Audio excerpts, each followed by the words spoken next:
I am Reed. I am 27, just an average dude. I've made tons of money mistakes in my 20s, and now I want to share everything I've learned to help you take control of your finances and your life. So I was watching this video from some finance guy online talking about 10 things he learned getting rich in his 20s, and honestly, it got me thinking a lot of what he said was real, but something was missing. He had the money part down, but he didn't really talk about what it feels like when you are sitting there at 22 with no clue what you are doing and everyone around you seems to have it figured out. So I wanted to take his ideas and give you my own take on it. Not because I am some expert, but because I've been through the exact same struggle, and I want you to hear it from someone who actually remembers what it feels like to be broke and lost. I am 27 right now. I am not a millionaire. I don't have a Lamborghini. I don't live in some penthouse. What I do have is a life that is finally on track. I paid off my debt. I built up savings. I have a business that lets me live the way I want, and I got here by making mistakes over and over again until something finally clicked. So let me share the stuff I actually learned along the way. Some of it might sound weird, some of it might even sound wrong, but I promise you every single thing on this list is something I lived through and learned the hard way. The first thing I want to talk about is probably going to sound like the dumbest thing you ever heard, but stick with me. The more you overthink, the less money you are going to make.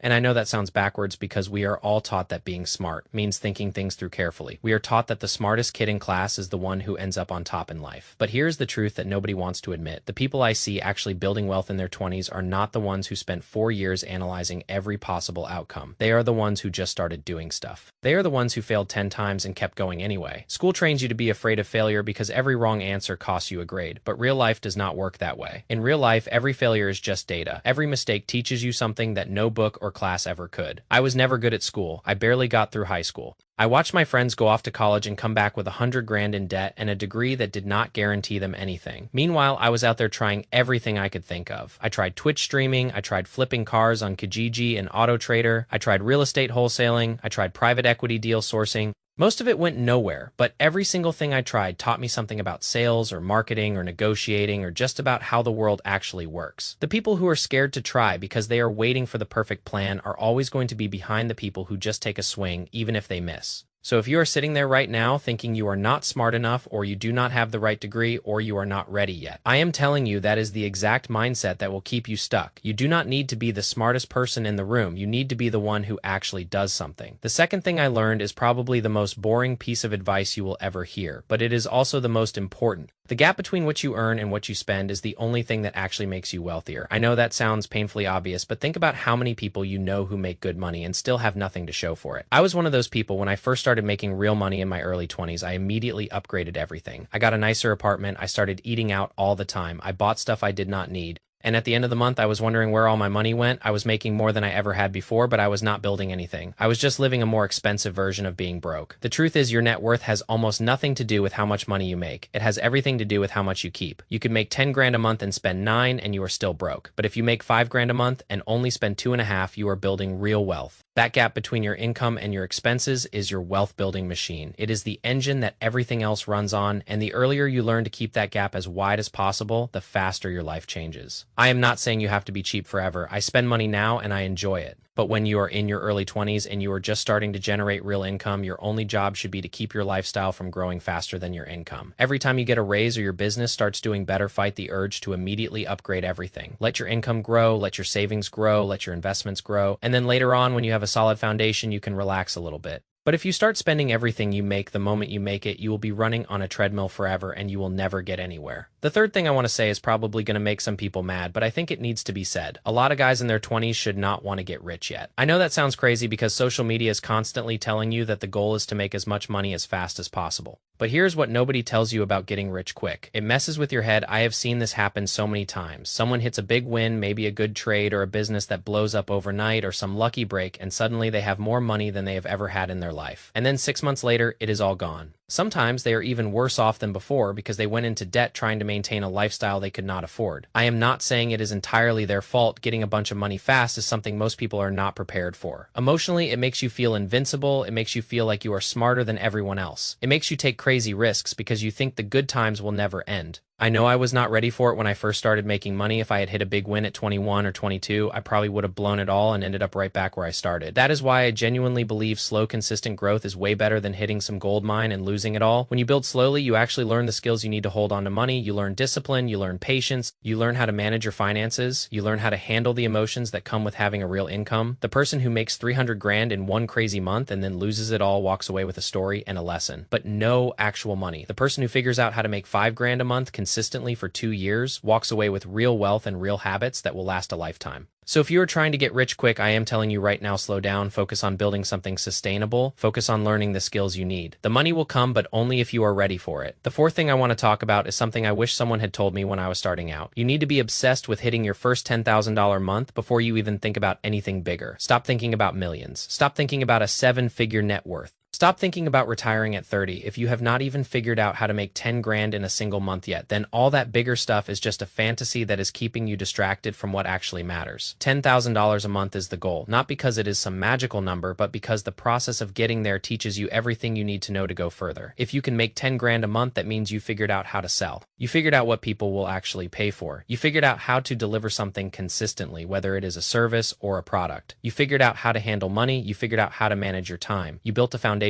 that you can actually build on top of. None of that happens when you are sitting around dreaming about 8 figures. None of that happens when you are watching videos about how to become a millionaire overnight. It only happens when you actually go out there and figure out how to make $10,000 in 30 days. I hit my first 10 grand month by freelancing. I was doing lead generation and appointment setting for real estate agents. It was not glamorous, it was not exciting, but it worked. And once I figured out how to do it, once I figured out how to do it again and again and again, then I figured out how to scale it. Then I figured out how to hire people to do the work for me. Then I figured out how to build an agency. It all started with that first $10,000 month. So if you are reading this right now and you have never made that much in a single month before, I want you to make that your only focus. Forget everything else. Go all in on finding a way to make 10 grand in 30 days, whether it is freelancing or a service business or a product or whatever, figure it out, because once you crack that code, everything else becomes so much easier. The fifth thing I want to say is probably going to hit hard for some of you, but I think you need to hear it. You are going to fail a lot before you succeed at anything, so you might as well get comfortable with it. Now, I have tried probably a dozen different things since I was a teenager. I spent tons of time and energy on projects that went absolutely nowhere. Most of them failed, some of them were total disasters, and from the outside looking in, it probably seemed like I was just wasting my time. My dad and I went back and forth about this for years. He could not understand why I was not just getting a normal job or going to school like everyone else, and I get it. From the outside, it looks scary when someone is trying random stuff and nothing seems to be working, but here's the thing that nobody sees from the outside. Every single failure taught me something. Every project that went nowhere taught me what not to do. Every client I lost taught me something about sales or communication. Every business idea that flopped taught me something about marketing or operations or human behavior. I was not just failing over and over again.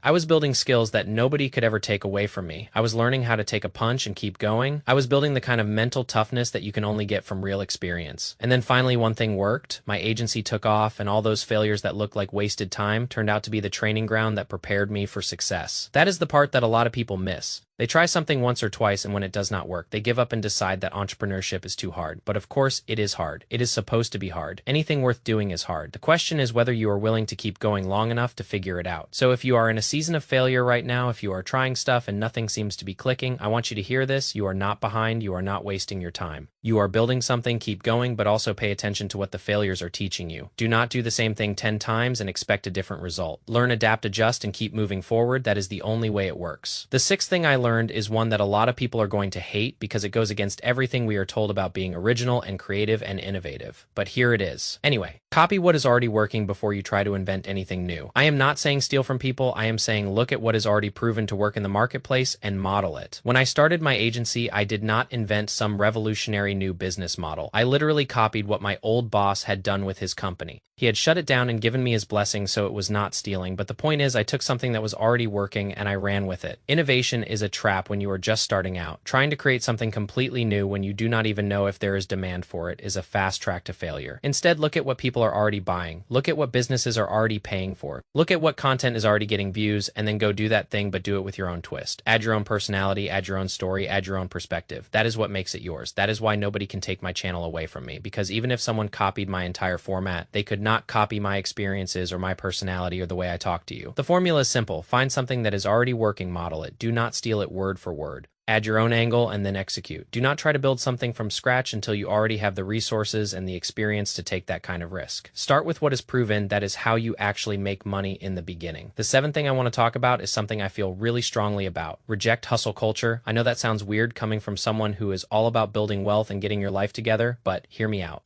The goal is not to work 18 hours a day, 7 days a week until you burn out. The goal is to build something that produces maximum results for the minimum amount of your personal time and energy. I went through a season where I worked like a dog. I put in crazy hours. I sacrificed a lot, and that season was necessary, but it was a season, not a lifestyle. The end game should always be to get yourself out of the equation as much as possible. You should always be building systems. You should always be building a team. You should always be looking for ways to delegate so that you are not the bottleneck in your own business. I still make great money, and I have a team that handles most of the day-to-day work. I am recording this at 1 in the afternoon on a random Wednesday. I built something that does not require all of me all the time. That is the goal, not to hustle for the sake of hustling, not to prove how hard you can work, but to build something that runs without you, something that gives you freedom, something that lets you live your life on your own terms. So do not fall for the trap of thinking that working more hours equals making more money. It does not. Working smarter always beats working harder. Focus on leverage, focus on systems, focus on building something that scales beyond your own personal effort. The eighth thing I want to share is something I am still learning myself, but I already know it is true. Your network is one of the most valuable assets you will ever have. And I am not talking about going to networking events and handing out business cards and trying to collect contacts like Pokemon. I am talking about real relationships with real people who are trying to build real things. The older I get, the more I realize that most of my best opportunities came through people I knew, not through ads, not through cold outreach, not through some application I filled out online through people. An introduction from someone who trusts you is worth more than 1,000 cold calls.